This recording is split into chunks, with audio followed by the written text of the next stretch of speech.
محترم سامعین، آج کا ہمارا موضوع ہے خادم قرآن حضرت مولانا احمد علی لاہوری رحمۃ اللہ کی کرامت۔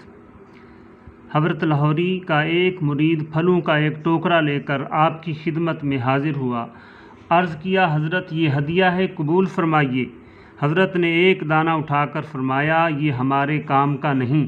فرمایا، ایک حلال ہوتا ہے اور ایک حرام، درمیان میں مشتبہ شک و شبہ والا مال ہوتا ہے۔ وہ شخص حیران ہو گیا کہ حضرت یہ کیسے؟ میرا اپنا باغ ہے، کوئی ملازم بھی نہیں کہ کوئی گڑبڑ ہو۔ مگر حضرت نے فرمایا، بھائی پڑتال کرو۔ اس پر وہ شخص کہنے لگا کہ ایک بات تو ہے، میں نے اپنے باغ کو نہر سے پانی لگاتے وقت پانی کو مقرر وقت پر توڑ کر لگایا، مگر بند کرتے وقت 5-7 منٹ دیر ہو گئی۔ فرمایا، بس اس لیے ہمارے کام کا نہیں، مشتبہ ہو گیا۔ ایسی کرامات حضرت کی مشہور تھیں۔ وکیل احناف حضرت مولانا صفدر امین اکاڑوی فرماتے ہیں کہ ایک روز فجر کی نماز کے بعد ہم 3 دوست، میں، ماسٹر عبدالرشید اور ایک تیسرے دوست بیٹھے ہوئے باتیں کر رہے تھے کہ حضرت لاہوری رحمۃ اللہ کی کرامات کا ذکر ہوا۔ میں نے کہہ دیا کہ کسی دن حضرت کو چیک کرنا چاہیے۔ اتنے میں ایک آدمی باہر سے دوڑتا ہوا آیا، اس کے ہاتھ میں 5 روپے کا نوٹ تھا۔ کہنے لگا کہ یہ 5 کا نوٹ حرام کی کمائی کا ہے، اگر ضرورت ہو تو لے لو۔ ہم نے وہ نوٹ لے لیا اور 5 روپے اپنی جیب سے حلال کی کمائی کا لے کر 10 روپے کا فروٹ خریدا۔ حرام کی کمائی کے فروٹ پر نشان لگا کر کئی توڑے فروٹ کے بھر دیے۔ ہم نے ریل کا ٹکٹ خریدا، لاہور پہنچ گئے۔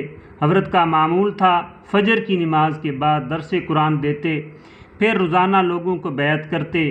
درس کے بعد ہم تینوں بھی قریب ہو گئے۔ آپ نے فرمایا، کہاں سے آئے اور کیسے آئے؟ ہم نے عرض کیا، اکاڑا سے زیارت کا شوق تھا اور بیعت بھی ہونا ہے۔ حضرت نے فرمایا، بیعت ہونا ہے یا تم مجھے چیک کرنے آئے ہو؟ ہمارے پاؤں سے زمین نکل گئی کہ حضرت کو کس نے بتا دیا۔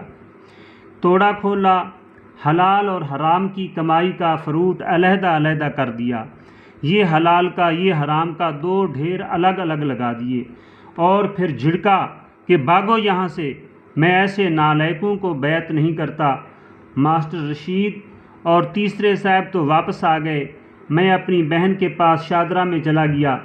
دوسرے دن فجر کی نماز حضرت کے پیچھے پڑی، درس کے بعد پھر حاضر ہوا۔ آپ نے فرمایا، ہاں آج بیعت کروں گا، کل تو تم مجھے چیک کرنے آئے تھے۔ جب یہ فوت ہوئے، ان کی قبر سے ایک مدت تک خوشبو آتی رہی۔ باہر کے ملکوں کی لیبارٹریوں میں مٹی چیک کی گئی، مگر سب کا ایک ہی فیصلہ تھا کہ اس خوشبو کا تعلق دنیا کی خوشبو سے نہیں۔